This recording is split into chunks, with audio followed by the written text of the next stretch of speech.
नमस्कार विद्यार्थी मित्रांनो, आज आपण मराठी विषय बघणार आहोत आणि मराठी विषयामध्ये आपण बघणार आहोत व्यंजन. याआधी आपण अ ते हा स्वर बघितले, क लिहिला. आज आपण ख आणि ग शिकणार आहोत. तर बघा, हा आहे ख, हा आहे ख. आता ह्या ख वरून काय काय होते ते आपण बघूया.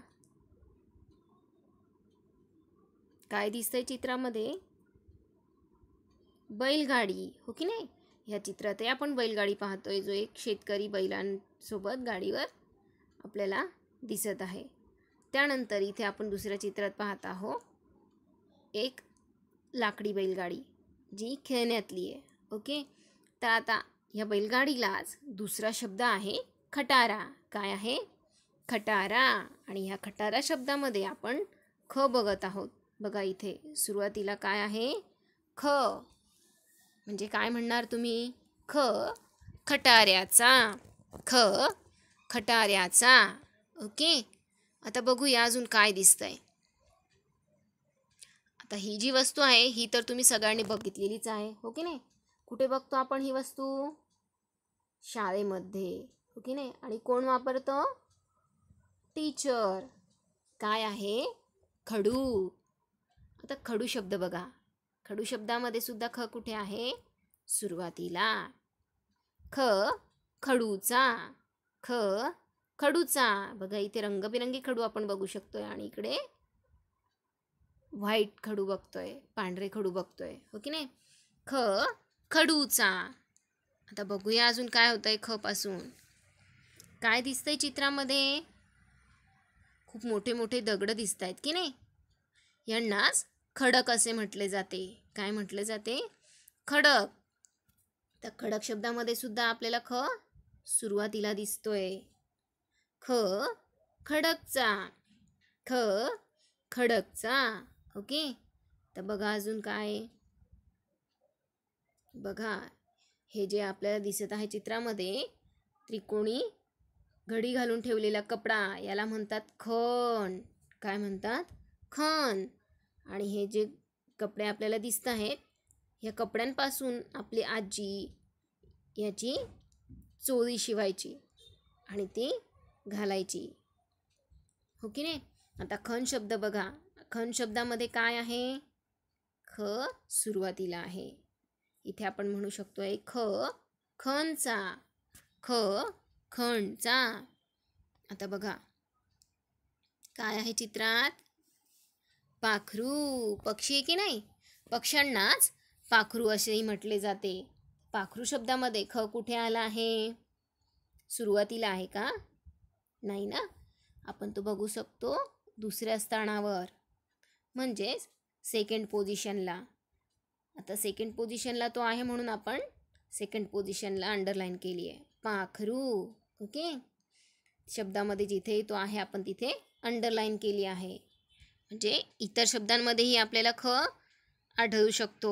मग तो शेवटीही असू शकतो किंवा शब्दाच्या मध्येही आलेला असू शकतो.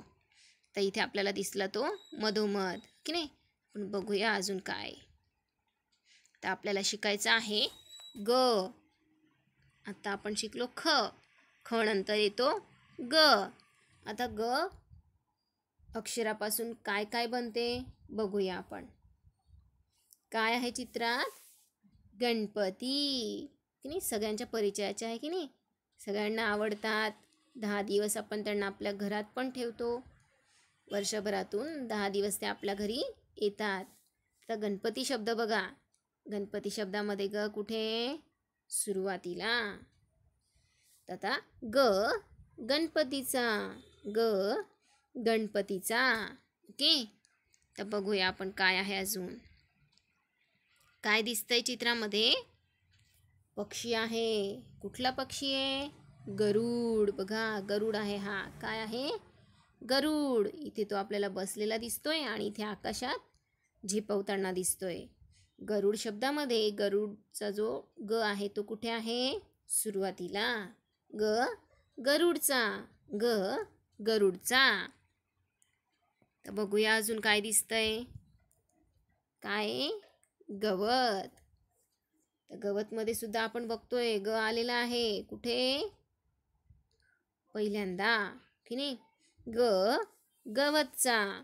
जेव्हा अक्षर सुरुवातीला येतो तेव्हा त्या अक्षरापासून आपण असं म्हणू शकतो की ते अक्षर त्या शब्दाचं आहे. जसं गवतचा. गवतचा. बघा काय दिसतंय चित्रात? गजरा. फुलांपासून विणलेला गजरा. हो की नाही? गजरा शब्द आपल्याला इथे दिसत आहे आणि त्यामध्ये ग कुठे आहे? सुरुवातीला. गजऱ्याचा. गजऱ्याचा. तर बघू अजून काय होतंय. अरे वा, काय खेळतायत हे? गरबा. हो की नाही? नवरात्रीमध्ये सगळे गरबा खेळतात, दांडिया खेळतात. इथे आपल्याला ह्या चित्रामध्ये गरबा खेळताना दिसत आहेत.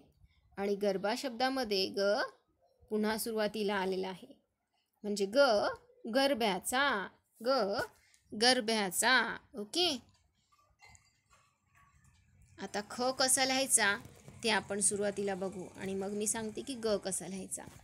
आता इथे ख लिहिण्यासाठी आपल्याला काय करायचं आहे? उलटा सी काढायचा आहे एक छोटासा आणि नंतर कर्व काढायचा आहे उजव्या बाजूला वरच्या दिशेने. आणि हे झाल्यानंतर तुम्हाला द्यायची आहे एक उभी रेषा.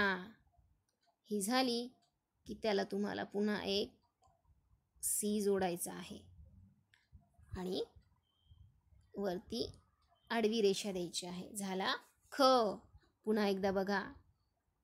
उलटा सी, डावीकडून उजवीकडे वरच्या दिशेने कर्व, उभी रेषा, सीचा आकार आणि पुन्हा आडवी रेषा. हा झाला ख. आता आपण बघूया ग कसं लिहायचं आहे. बघा, ग लिहिण्यासाठी तुम्हाला काय करायचं आहे? ग लिहिण्यासाठी एक कर्व काढायचा आहे आणि त्याला मध्ये टर्न करायचा आहे. हे झाल्यानंतर एक उभी रेषा देणार आहात आणि नंतर त्यावर आडवी रेषा देणार आहात. हा झाला तुमचा ग तयार. जसं आपण सी काढतो तसा तो उलटा काढायचा आहे, पण जास्त डीपमध्ये कर्व नाही घ्यायचा आहे आणि तो कर्व इथे राऊंड करायचा आहे. हे झाल्यानंतर उभी रेषा आणि मग आडवी रेषा. झाला ग गणपतीचा. ख खटाऱ्याचा. ओके. हे दोन अक्षरं कुठल्याही शब्दांच्या मध्ये, कुठल्याही शब्दांच्या शेवटी आणि सुरुवातीला सुद्धा येऊ शकतात. तर असे शब्द तुम्ही शोधा की कुठल्या शब्दाच्या सुरुवातीला आहे, कुठल्या शब्दांच्या मधोमध आहे. ओके. तुम्ही नक्की प्रयत्न कराल, मला आशा आहे. तर आपण आज काय शिकलो? ख आणि ग. तर मग तुमचा आजचा होमवर्क आहे, राईट ख अँड ग in your Marathi notebook 4 column. Okay. So thank you. Bye. Take care.